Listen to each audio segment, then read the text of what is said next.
Si vous me suivez depuis quelque temps, vous connaissez forcément mon bébé, mon amour, la prunelle de mes yeux. Et non, je ne parle pas de ma femme, mais de ma basse.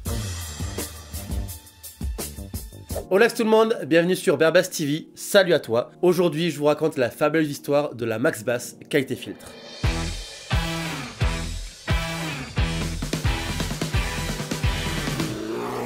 Le 24 septembre 2016, je me suis marié. C'était l'un des plus beaux jours de ma vie, après évidemment la rencontre avec Alex. Coucou Alex. Effectivement, pour ce jour fabuleux, mon pote, mon ami, mon luthier préféré, Anthony Luberto, m'a ramené la Max Bass qualité filtre. Si t'as la ref, mets-le en commentaire. Et on l'avait designé ensemble, on avait choisi un petit peu les bois, le dessin, les touches, bref, on a tout fait. À la base, il devait pas me l'amener pour le jour de mon mariage, mais bon, c'était vraiment un honneur de l'avoir ce jour-là. On a fait un gros bœuf de l'espace, c'était excellent. Et depuis, cette basse-là me suit sur quasiment tous mes concerts, sur les enregistrements, sur beaucoup de choses. J'en parlais déjà l'année dernière sur la chaîne de mon pote Jules Brosset. Va lui donner de la force. Il en a besoin. Alors tu vois déjà, moi ce que je voulais c'est vraiment du bois sombre. Donc du coup tu as du ziricote. Ouais. Du ziricote au niveau de la touche aussi. Du padouk ici au niveau du corps. Et c'est incroyable, le plan coupé, il a été étudié avec ta cuisse, non? Il a été étudié en fonction de ma cuisse. Ouais. C'est incroyable, ça épouse parfaitement la forme de sa cuisse. C'est un truc de malade. Aujourd'hui, après quelques années de basse dans les mains, je me suis dit, est-ce que je changerais pas quelques trucs? Et au final non, puis au final oui, puis au final j'ai regardé mon planning 2025 qui est ultra chargé. En gros, le futur album de Window à enregistrer. Je vais avoir beaucoup de concerts, notamment avec Burning Jane, avec Window, avec Bashung. Oui, j'ai un projet Bashung, j'en parle pas beaucoup sur la chaîne, mais il va y avoir beaucoup de concerts pour l'année prochaine. Je t'en parlerai un peu plus en détail dans une prochaine vidéo. Donc bref, j'ai beaucoup de choses à faire, à enregistrer pour l'année 2025. Donc je voulais un petit peu pimper ma basse, un petit peu la rendre le plus polyvalente possible. En gros, ma basse elle est super bien, elle me correspond très bien, mais elle a un petit grain pas très polyvalent. Je voulais qu'elle soit mise en valeur sur tous les styles musicaux. Donc du coup cet été j'ai appelé mon pote Anthony. Hey salut Anthony, ça va? Ouais ça va très bien, impeccable. Dis j'ai envie de changer les micros de ma basse parce que c'est la première génération de Domingo. Pourquoi j'ai Domingo? Bonsoir, salut tout le monde, bonsoir à tous et bienvenue pour cette nouvelle saison de Popcorn. Je voulais à la base juste changer les micros parce que sur les micros de ma basse c'est du Dominger, Joss Dominger, super artisan français aux États-Unis qui fait les micros dans sa caravane, dans sa roulotte, bref, trop bien. Et ça manquait un petit peu de peps, un petit peu d'énergie. Donc je dis à Anthony, tiens, je te laisse ma basse là pendant 10 jours et tu me changes uniquement les micros, tu me changes les cordes, une petite planif, tu connais. 10 jours après, il revient comme ceci et il me dit, t'es pas prêt. Donc en général, quand Anthony me dit t'es pas prêt, c'est qu'il a fait une dinguerie. Et effectivement, il en a fait une, deux et 3. Je te les présente maintenant. Voici donc la Max Bass qualité filtre en mode Super Saiyan.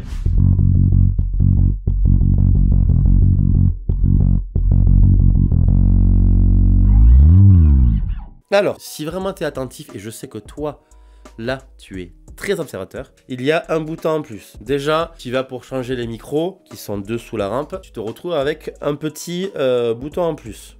Ok. Bon, déjà, c'est bizarre. En plus de ça, ce bouton-là, à la base, il était ici. Deuxième truc bizarre. Ce bouton-là, il y avait un push-pull. Il n'y a plus de push-pull. Il n'y a plus rien, Anthony. Qu'est-ce que tu m'as fait? Donc là, du coup, il y a des petits trucs sympathiques. Voilà, qui vont bien, qui tournent. Il n'y a pas de push-pull, il n'y a rien. Là, il y en a un qui n'est pas non plus un push-pull. Il n'y a que celui-là qui est un push-pull. Ok.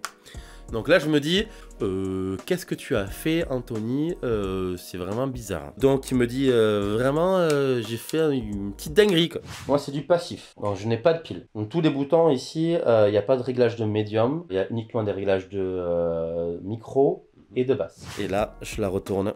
Et effectivement, j'ai compris très vite ce qu'il avait fait. Il m'a passé la basse en actif. En gros, à la base, cette basse est passive. Je la voulais passive pour avoir le son le plus naturel possible. Je trouve quand tu rajoutes un préampli, tu perds un petit peu l'identité de la basse. C'est pour ça que cette basse était pas très polyvalente. Même si Jules et Alex trouvé que c'était vraiment assez polyvalent. Moi, je sentais vraiment le bois, la chaleur du bois, la profondeur du padou. Et donc, du coup, c'est pour ça que j'avais à la base une basse passive. Le préampli qui est là mis, c'est un Aguilar OBP 3. En gros, tu as ici les aigus, ici les médiums, ici les graves. Donc ça, tu connais un petit peu le système. Là, tu as le volume général, que ce soit en actif ou en passif. Et ici, tu as le split pour passer en actif et en passif. Quand c'est en passif, ce bouton-là, en plus du split, fait office de tonalité sur le passif. Donc en gros, j'ai le son comme ça que j'avais avant, avec des micros Dominger nouvelle génération avec un gros niveau de sortie. Donc je retrouve un petit peu le bois, la chaleur et tout ce que j'avais avant, mais en mode vraiment Super Saiyan. Et ici, je passe en actif. J'ai ici le volume, ici les basses, les médiums, les aigus. Et là, les deux boutons, tu as un switch pour choisir ton micro, donc soit le chevalet, soit les deux, soit le manche. Sachant que dessous la rampe, j'ai deux humbuckers de chez Dominger. Donc pour te dire que j'ai vraiment un son ultra burné. Et ici, il m'a mis un truc super bien, un medium cut. Donc là, ici, je cut les médiums à 800 Hz et là à 400. Donc c'est super bien. Je peux faire mon petit son qui va bien en actif, passer en passif pour avoir le son que j'avais avant et ensuite repasser en actif si je veux slapper, le tapping ou autre. C'est vraiment une basse qui est devenue ultra polyvalente. D'ailleurs, bah tiens, je vais la brancher, je te faire un petit peu tout ça en direct, comme ça moi tu entendras un peu plus la chaleur de la basse et tout ce que je dis. Ok, donc pour que tu comprennes mieux ce que je suis en train de te dire, j'ai branché ma basse, je l'ai ici dans les oreilles. Alors, le son que j'avais avant, c'était du passif. Hop, ici.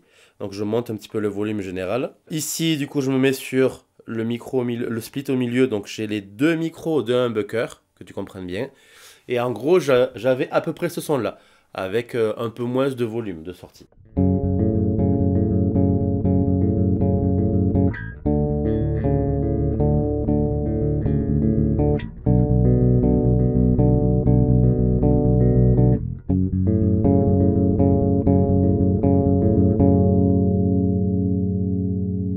Voilà, donc tu vois, tu entends vraiment bien la chaleur un petit peu du bois. Je vais faire le même exemple en actif. Donc là, hop, je suis en actif. Là, le préampli, il est vraiment au milieu. Le cut, pour l'instant, il ne sert pas forcément à grand chose. Les micros, c'est les mêmes. Que tu comprennes un petit peu la différence.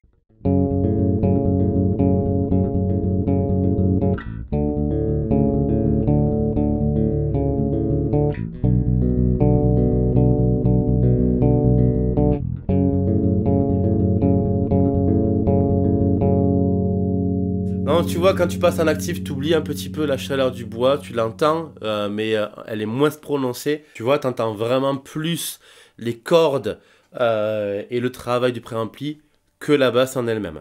Tu vois, le bois un petit peu, tu l'entends un peu moins bien. Quand tu es en actif, du coup, tu n'as plus de tonalité. Donc la tonalité que tu as là, ici, en passif, n'y est plus en actif. Je te fais le tour global des boutons ici. Basse, médium, aigu. Je cut les aigus.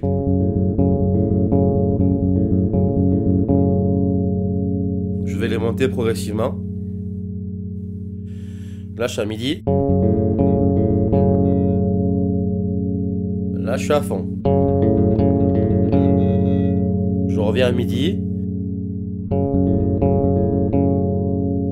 Je reviens à zéro. Je cut. Déjà, le préampli, il marche très bien. Et c'est là où, du coup, je me retrouve dans la polyvalence. C'est que, en termes d'enregistrement, c'est là où on va pouvoir bien gérer les fréquences et bien travailler sur des trucs en particulier. J'en profite, je fais un petit point cours de musique. Si tu souhaites, toi, prendre des cours de musique avec moi, des cours de basse avec moi, je suis sur un petit school. Tout est en description, n'hésite pas, je serai ravi d'être ton prof. On va continuer sur les médiums, on va faire la même chose. On met les aigus à midi, les médiums, hop, je cut.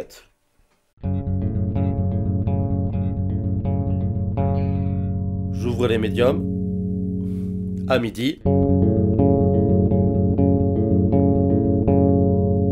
Et je mets à fond.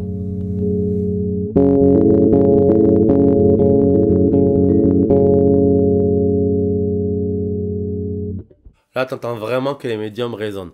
Là, c'est vraiment un son.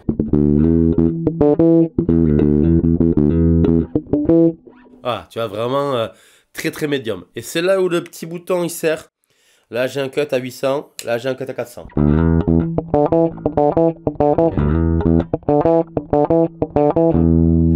400, 800.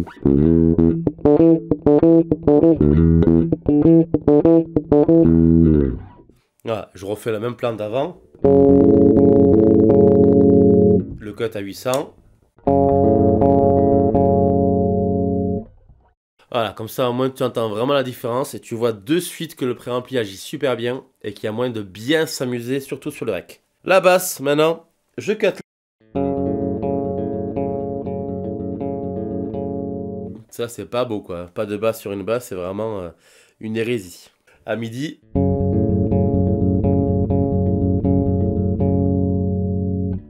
À fond.